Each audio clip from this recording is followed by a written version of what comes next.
Hormuz প্রণালী খুলে না দিলে ইরানের উপর নরক নেমে আসবে।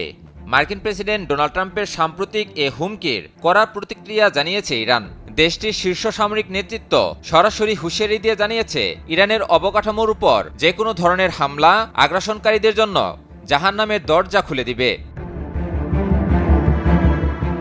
ইরানের সর্বোচ্চ অপারেশনাল কমান্ড ইউনিট খাতাম আল আনবিয়া কেন্দ্রীয় সদর দপ্তরের commander major general Ali Abdullahi এক বক্তব্যে এই সতর্কবার্তা দেন। মার্কিন প্রেসিডেন্ট ডোনাল্ড ট্রাম্পের বক্তব্যের সমালোচনা করে তিনি বলেন, পরাজয়ের ধারাবাহিকতার পর যুক্তরাষ্ট্র এখন এক ধরনের মরিয়া ও ভারসাম্যহীন অবস্থান থেকে ইরানের জাতীয় অবকাঠামোকে হুমকি দিচ্ছে।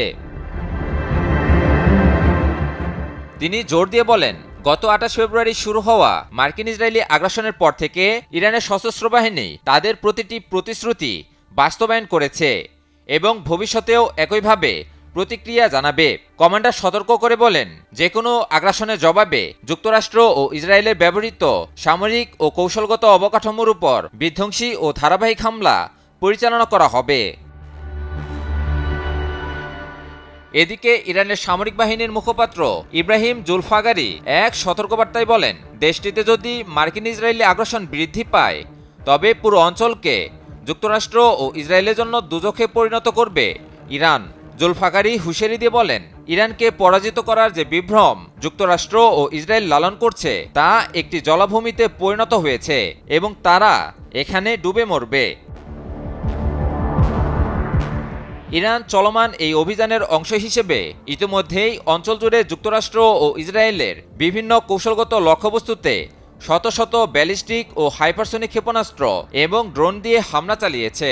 ইতিমধ্যেই মার্কিন ইসরায়েলি স্থাপনাকে লক্ষ্য করে 95 দফায় প্রতিশোধমূলক হামলা পরিচালনা করেছে ইরান, যার কিছু অংশ লেবাননের হিজবুল্লাহ এবং ইয়েমেনের হুতি বাহিনীর সঙ্গে সমন্বয় করে পরিচালিত হয়েছে।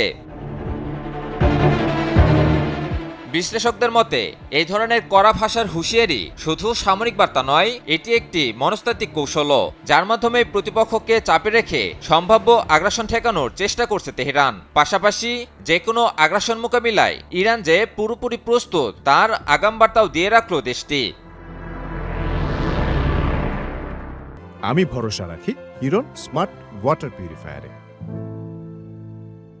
সব মিলিয়ে ইরানের এই বার্তা স্পষ্ট করে দিচ্ছে, সংঘাতের মাত্রা আরও বাড়লে এর পরিণতি আরও ভয়াবহ হতে পারে, যা পুরো অঞ্চলকে আরও বড় সংকটের দিকে ঠেলে দিতে পারে।